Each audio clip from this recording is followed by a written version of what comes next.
When you leave here today, I want you to know who the suspect is, know what we know about the suspect right now, I'll give you a fire update of where the fire is right now, and some of the challenges that we had in making a containment on a 3.2 square mile mountain, and to let you know that we had a jumper off of Veterans Bridge, and we'll give you just a little bit of information on that.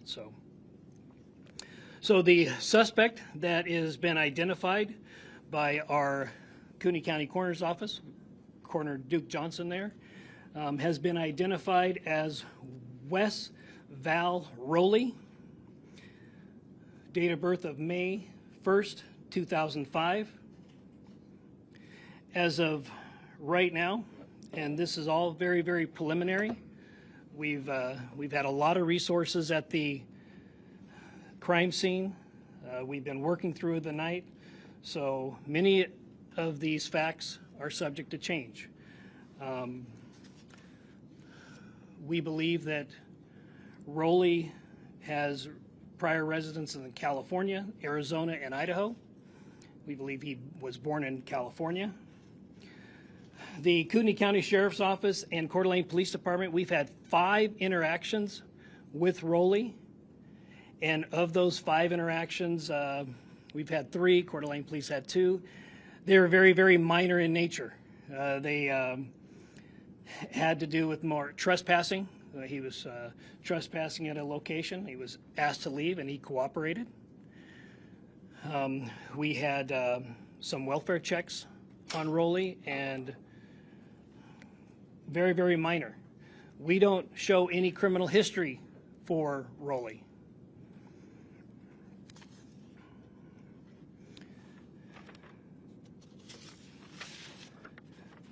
We do have some social media presence for for Roley. I find it disgusting to call him a Mr., but we don't have any much to go on. Here's some of his social media postings that were recently removed from social media. I believe this one was Instagram, and we have some copies of this that Lieutenant Mark Ellis will distribute. Where we're at with the crime scene. The crime scene is active. We still have the suspect's vehicle that is up down an embankment of the mountain.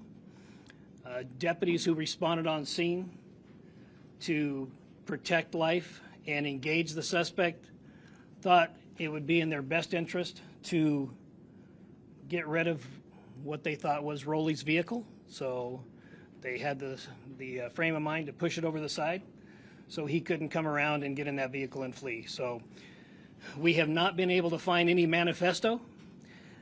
We have not been able to inventory the vehicle, although people that have seen the vehicle do believe it appeared as if he was living in the vehicle.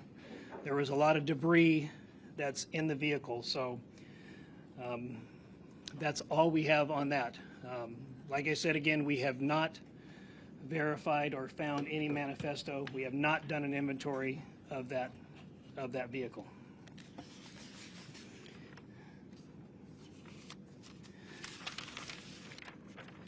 I'd like to give you an update on the fire that we believe Roley started. Roley was found to be in possession of a flint starter, and we believe that was his method for starting the fire. That eventually led to firefighters responding. So as of right now, the fire is at 26 acres. It has not grown. It is a slow progress because it's very difficult terrain to get assets, ground assets up there. They are putting, Idaho Department of Lands is putting a lot of water on it from aerial supports, so that's going rather well. They believe they'll have a fire line around it by dark tonight. There are no structures that are threatened. Again, I'd like to say that last night about 11 p.m., we did receive information that an individual jumped from Veterans Bridge. That is not related to this situation whatsoever. We don't find any nexus to the murdering of the 2 firefighters and injuring of 1. Now, we have some of our incident commander who was here last night. That was the incident command of the scene. We have some of our SWAT operators that were here last night, and we had about 27 containment points on this mountain. And just to give you an idea, when you're setting up a containment in an urban setting, you might have 1, 2, 3, 4 blocks that you're setting up a containment on. But when you are setting up on a mountain, that just provides a lot more difficult dynamics than if it were a city block. So we, to the 27 containment points, we had 2, 3, 4 officers per containment point. And then we have a primary containment point where we believe the suspect is. And then we have a secondary containment point. And we absolutely utilized every resource that responded to the command post. And I do have the incident commander from last night if there's any questions. Kevin and Jeremy Heil, Kevin Smart, can you come up here just to be here just in case somebody has any questions? And coming up, can I ask one question? Yeah. You mentioned that there was no fire record. Are you talking specifically in Idaho, or is this also for California and Arizona? at this time, we can't locate a criminal record for this individual. We've had interactions with him, but we don't find a criminal record with him. Also, we don't find that there's any nexus to any Islamic Jihad, which is also being disseminated on social media. We don't find that there's a nexus to that either. Yes, we're going to take questions. Alex with the spokesman review. So are we clear, did the suspect die by suicide or was he shot by police? Do you know that? It appears that he shot himself. Yes. Do you know if he was stockpiling weapons up there or why he was on the We're- mountain specifically? One gun, multiple guns? We have information that he at one time wanted to be a firefighter. So we don't know if there's a nexus to that desire and what happened yesterday, but there is information that we've received that he at one time wanted to be a firefighter. So we're still processing the scene.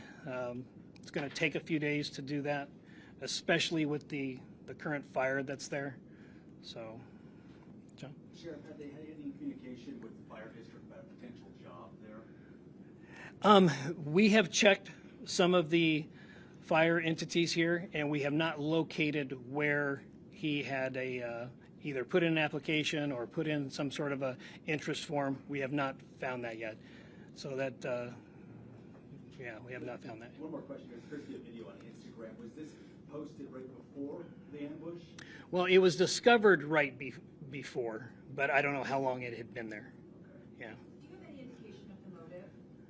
Yeah, no, we don't have any indication of any motive at this time. And we, certainly we will continue to investigate that, but obviously we go on intent, and so, but we will certainly find out, or if there's any evidence to believe that there was a motive, we will do that. And I think an inventory of the vehicle would be a good place to start. Do you think his desire to potentially become a firefighter is part of this? We just don't know. Yeah, we just don't know. The gentleman. What? These were his firearms that were used, or were they someone else's? Has not been determined yet. Lady in the green. Sheriff Cody Proctor with Country News. You mentioned that he had had interactions before with law enforcement, but had he had interactions before with firefighters? We did not check to see if he had any interaction with firefighters. We do know that he did contact the firefighters when they came on scene, and there was a discussion. So, so we're still in the process of investigating that part of it. So, gentleman in the blue in the back. Sheriff, okay, so talk to me about, why you're sharing these instrumentals. Talk to us, what does it look like when you're looking at it so that it symbolizes to the public? Well, we're trying to collect any and all information, and those social media posts are what we call open source information.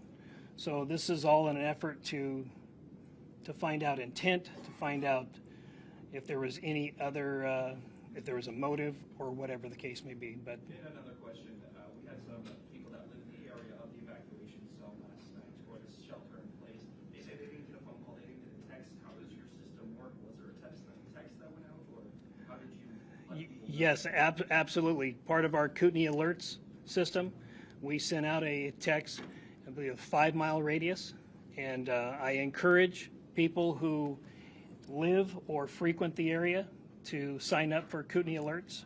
So, So that's an opt-in service? well, yes, yep. The gentleman in the blue. Sure. The welfare checks that you guys initiated, Yep. were they given by a relative? Did a parent call you to check on him? Or are they concerned about his mental health? No, it was generally a reporting party who called and saw a vehicle that was either parked near their property or on their property. One was a restaurant where he appeared to be residing at. He was asked to leave and he complied. So none of them that we have at this time were called in from a relative. They were called in from a property owner or passerby. The gentleman there in the Sheriff, can you describe the weapon that you found next to him? It appears right now we have a shotgun that was used, but we're still processing the scene. So obviously a shotgun is not a sniper weapon. Correct. Do you know what kind of weapon that was? Well, we're still processing the scene, but let me kind of set the scene for everybody. When you're in a rural area and you're heavily treed, heavily brushed, and when you're taking fire, then it just adds a whole different dynamic to the situation. So what was reported by people on scene, by peace officers on scene, that they believed they were taking sniper fire, yes. And that's where that is. Lady in the black. Hi, was he a suspect before you found him, or did you not identify him until after you found his remains? Can you give me that first part again? Was he a suspect prior to you finding his body, or were you not sure who he was until after you found his remains? Well, we had information that we had an idea who that person might be, but we always defer to the coroner's office to make sure that we have a positive identification on the individual. People borrow people's car, people use people's phones. Yeah, so we always want to make sure that we have a positive identification before we make any type of release. So this lady. Are you able to identify yet if Wess was the person who called 911, who made the initial 911 call? Still under investigation. If that is the case, he did not use his real name. So, but it certainly will be part of the investigation. But we had an individual called, a male, and he did not use the suspect's name. So. And one more clarification, because I think I misunderstood. Did you say there was an interaction with first responders There was an interaction with the firefighters. when they first arrived on the scene? Correct. What was that? It had something to do with his vehicle being parked where it was. So, yeah. The gentleman in the blue in the back. Sheriff, can you tell us what type of bullets then were used in the attack on this youth or 3 firefighters? It's obviously something shot down. Right. Well, we know that some rifled slugs were used, and a rifled slug is a pretty big projectile. Anybody know off the top of their head how many grains a rifled slug is? What gauge is 1 ounce? Yeah. So generally going to be a 1 ounce piece of metal. But we also have some fragmentation of something. So it's still early on. You know, we have some smaller projectiles, and we don't know if that was a fragmentation of one of the rifled slugs or another weapon. Like I said, we are still processing that scene. The firefighters are putting water on it, so we're still processing that. Yes, sir. Sheriff, can you tell us how sophisticated you think this ambush was? Or do you think this was an interaction that went badly? And one more thing, we were just right outside the scene, and we saw a firefighting vehicle come down with 3 completely flat tires. Were spikes used? Was that part of the ambush? No, part of once the rounds started to exchange back and forth, and when deputies got on the scene, part of the theory was we don't want him to be able to circle back around and get into either one of the fire trucks or his own vehicle. So deputies disabled the trucks, and they pushed over the suspect vehicle off the side of the mountain. I mean, that just gives you a sense of how chaotic the moment must be. Oh, yeah. Disabling and crippling your own vehicles so that the suspect that's unseen and elusive wouldn't be able to circle back and use it. Right. And we just don't, you know, we just don't know in many cases, even if it's in an urban setting in a retail shopping center, how many suspects there are. Because we're going to get different information, and we have to be able to evaluate that information to see what's credible, what's not credible. We always want to err on the side of caution, but initial reports were there was more than one suspect. Right here in the... I just want to make sure I'm completely clear on this. So at the moment, as things stand as far as the weapons go, you're confident that he used a shotgun. It's possible that he used another weapon. You're not absolutely sure, and you don't know what that other weapon would be. Is that right? Yeah, we're still processing the scene. So we know that there was a shotgun used. Absolutely. 100%. We know that for sure. So. I'm sorry, this is what we asked. Do you have like survivalist training or We cannot find any evidence that he has had any type of survivalist training. Now, he did grow up in from what we understand, he did grow up in a arborist family, and that they climb trees. And we did have reports that he was shooting at first responders via a tree. So he does have experience climbing trees. I also just wanted to clarify, you had said in the previous press conference, you were talking about misinformation. This is kind of going off the beaten path, but can you elaborate a bit on what that misinformation was? And I guess it felt like you had said families were finding out via Facebook. Yeah. I wanted to clarify that. Yeah, so what happened, firefighting and EMS channels here in Kootenai County are not, what's the word I'm looking for? They're not encrypted. Law enforcement channels are encrypted. So pretty quickly, there was audio of the help call that came out and was broadcasted on social media. And that is just, really, really hard on the families.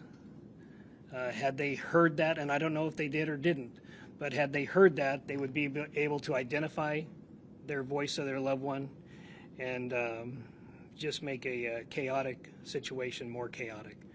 So that's one of the... I just want to be clear, none of the families were notified through social media. They were... I don't know. I wasn't involved in that part of it. Yeah, I do not know. Lady in the black there. In terms of just the timeline, I know that you provided us with one already, but where does that interaction, that first interaction with firefighters fit there? They have that interaction. How soon after that is there gunfire? There was an interaction. So they arrived on scene. The initial call was about approximately 1:20. They arrived on scene. I I'm going to guesstimate, but I would say probably about 13:50 or about 10 minutes until 2 o'clock. Somebody, go ahead. One question I have is, you mentioned when you were doing welfare checks, what were those interactions like? Was the suspect just acting normal? Was there anything off about him at all during any of those interactions? Was there anything that stuck out for those? Yeah, he cooperated on each one. He was told that, hey, the owner is asking you to leave. He left. There's certain criteria that we have to meet to be able to engage in somebody's well-being, and he did not meet those requirements at the time. So, yeah, Jeremy. The shooter's body is it in a condition where we can determine if there's any drugs or medication in the system? That'll be part of the autopsy. Yes. Do you know how long he was here in Idaho, and also just, I know this is like a popular recreation area, so how many people, just members of the public, may have been up there during all of this hiking and just enjoying the day? Well, it is a popular trail. As far as how many people actually, Lieutenant Klinkefus, do you have any idea of how many people might use it's like 25 miles of trail up there. Yes, sir. On a Sunday afternoon, there could be a couple hundred citizens up there. Folks use dirt bikes up there. They hike, mountain bike, e-bikes, very popular. I don't know exactly how many were there at that moment, but there could have been several hundred on the mountain at that time. Were they rescued? Were law enforcement jumping, helping rescue them, get them out? There were people that were still coming down the mountain, and this is at approximately 30 hours, or about 3:30 yesterday. So people were still coming off of the mountain. Sheriff, did the Instagram photo that or the story, that you gave us, was his Instagram deleted? His social media has been wiped now, is that by your doing, or, I mean, what was? Preliminary information is that we believe it has been wiped, but we don't know by who. Yeah. The lady in the rust color. Can you tell me what sort of role federal agencies played in what played out yesterday? Or would you have been able to do this without them? Or Yeah, they were very, very helpful in providing assets, providing ground assets, and providing aerial assets. Like I said yesterday, we did have 2 helicopters that had a sniper in them. They were very, very helpful in real-time location of the suspect's phone. That was very helpful. And they were there not to take over anything. Each one of them came up to us and said, hey, what can we do to help? We're here as a resource. So we believe they were very, very helpful. could you describe those social media posts that are now no longer online? Of course, we've got this Instagram story, but we can't see those posts now. Right, yeah. Like I said, it's either they've been removed or the account has been deleted. So we don't know. We know at one time it was there, but now we know it's gone. So I don't know what previous posts were there. Sure, has the suspect's family been contacted, and if so, are they cooperating with the investigation at all?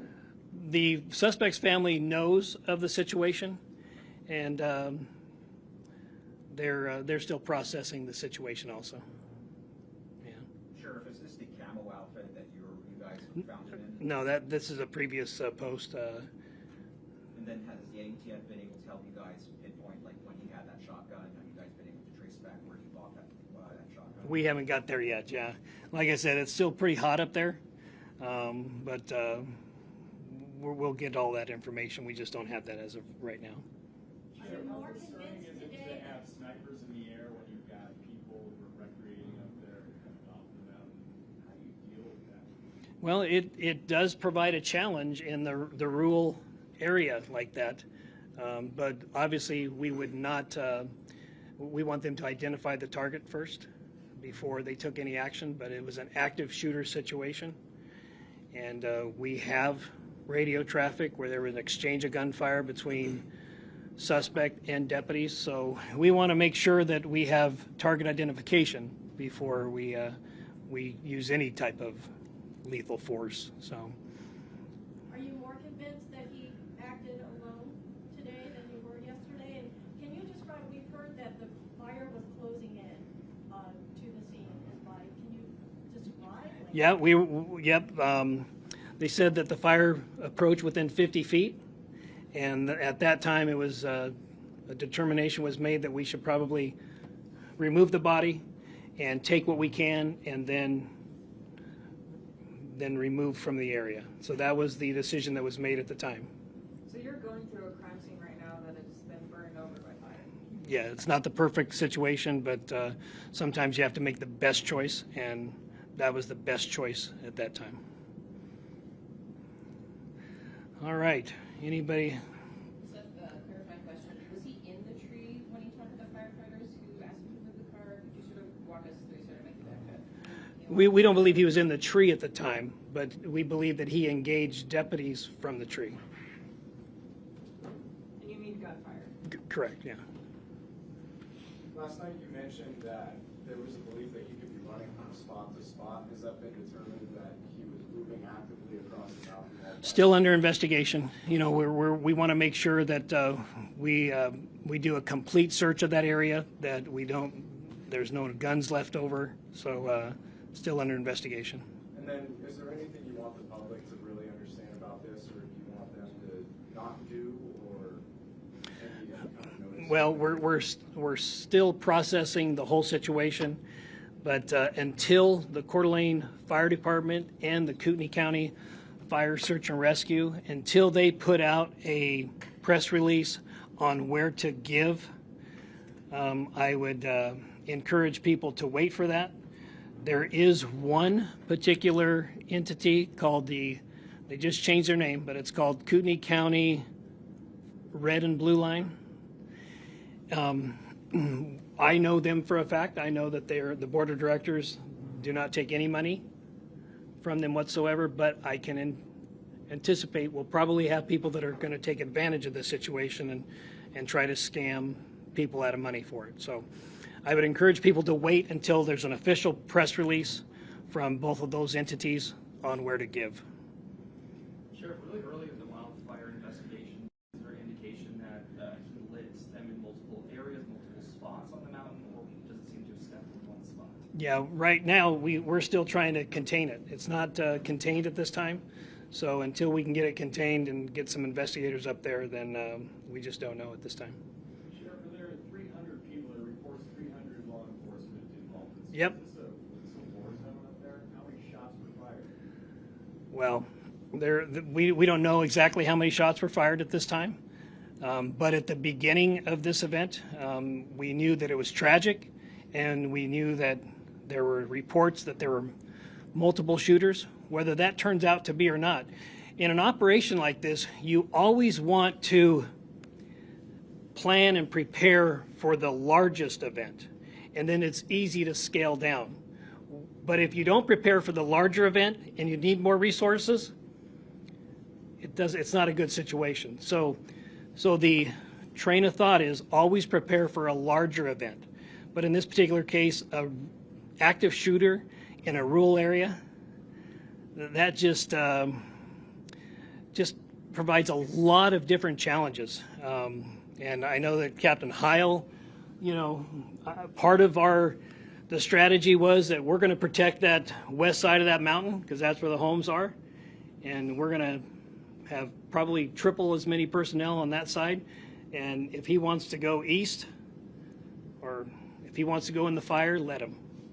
But there's a lot of different dynamics that you have to consider in a rural containment and a rural active shooter. Jeremy, do you have any questions, or do you have anything you'd like to add on how the challenges of what happened? No, unless there's any specific questions. Okay. Sheriff, we often hear about cell phone data being used after crimes to determine locations of people. Were you guys actively, for lack of a better word, pinging him as the crime was unfolding? Yes. I hate to, go backwards a bit, but I did see deputies hugging each other and patting each other on the back when I was out there. I'm just kind of wondering what the mindset of your office is right now, and I guess how those those first responders are doing after all this? They're in shock. Yeah, absolutely. It's a, yeah, they're in shock and they're still processing it. Yeah, yep, they're in shock. Is there anything in particular you guys are doing for them right now? Well, right now we are going to support them in anything that they need. Obviously getting the families together and to determine how they want to memorialize their loved one, and we will be there to support that. And a follow-up to my thinking question, sir? Sure. Do you have emergency agreements with cell providers for that kind of capability? Yes. Yeah. And what do you do to enact that? You just make a call and say, we got to do this, and off we go? There are certain conditions and requirements that need to be met, but this was certainly one of those cases. Yeah. How effective were the drone units during this whole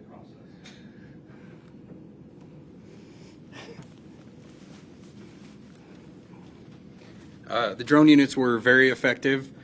Each agency that helped us out had their own drone with different capabilities, and in the end we were able to locate and verify where the body was when with the drones from the different agencies that were here. Your name, sir? Jeremy Heil, Captain.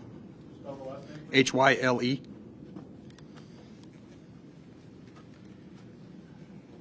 All right. We'll take 2 more questions. Sheriff, I may have missed it earlier, but what exactly was his connection to Kootenai? We just don't know. We don't know. We know that he was a transient here. We knew that he lived here for the better part of 2024. But as far as when he got here, why he was here, why he chose this place, I don't know. He has relatives in the Priest River area, but I don't know why he chose that. We don't find any nexus to anything else. Maybe we'll find more once we do an inventory of the vehicle, but as of right now, we don't know. And then one more question. Are you able to confirm whether or not the firefighters who were shot were the ones who spoke with them, or are you able to? Yes. Yes. Yeah. Yes. All right. Thank you very much. Appreciate you coming out and sharing this story with the public. So thank you.